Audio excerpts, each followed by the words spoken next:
Da, da, da, da, da, da, da, da, da, da.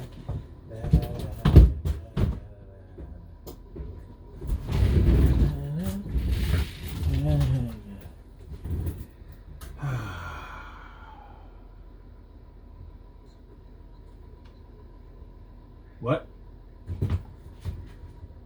Oh!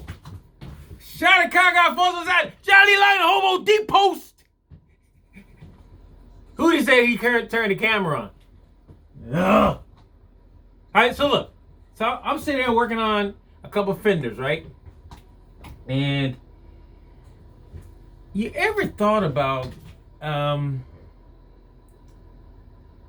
old your bass really is? Like, so it came to my mind this morning. It's like, how old are your bass? Like, this is a 1969 right here. This is 69 Fender Jazz. All original, except for the bridge, right? I sit and I look at this bass. I really do. I sit and I look at it. And I'm thinking, bruh, so if this bass was built in 68, sometimes 67, 69, 69 is the date they stamped on it. But if you think about it, now I thought about it a little bit. I just had to bring it to fruition that if this bass was built in 1969, then the parts was probably cut in 67, 68, all right? And they stamped it in 69. So I also thought, I'm just thinking out loud. I'm like really just thinking out loud.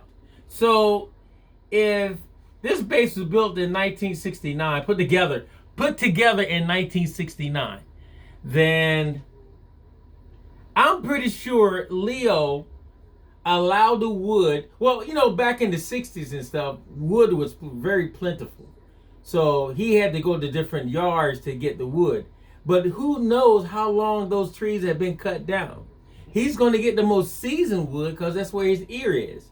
So he's going to get the most seasoned wood, and he's going to, probably tapped it if they did tap during that day. And he probably looked and see how old it was, how cured it was. And that means to me that wood was, that tree, before Leo cut it, was probably there from the early 50s. Maybe. Possibly 40s. So that wood had very much been cured. Now this is just my chain of thought. So if he went to an old, lumber yard, then I can pretty much say that wood was there 10, 15 years before he got to it.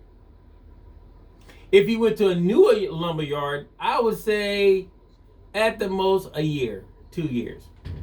Either way, the way you look at the basses from the 60s and the 50s, definitely from the 50s and 60s and some of the 70s, that you can't really date how old that wood is. Now, if you really want to get technical a little,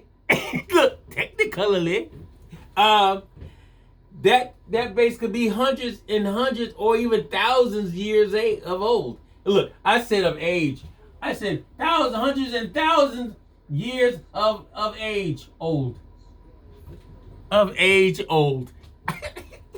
So, so you look at it and you go, okay, my bass is in 1969.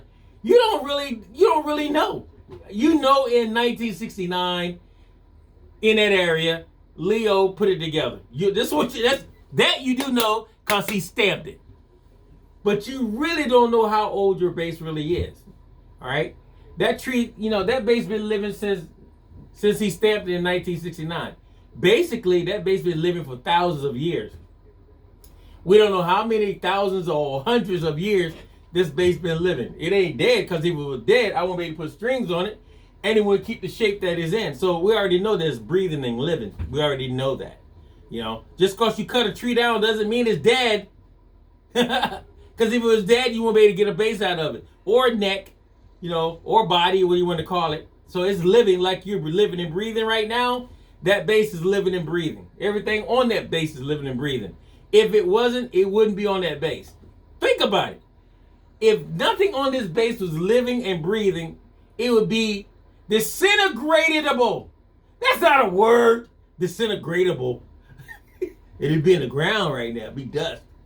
So I'm just putting it out there, folks. I'm thinking my base is stamped 1969. Doesn't mean it's a 1969. I don't really know how old my base really is. Shady Kaka. Peace out, y'all.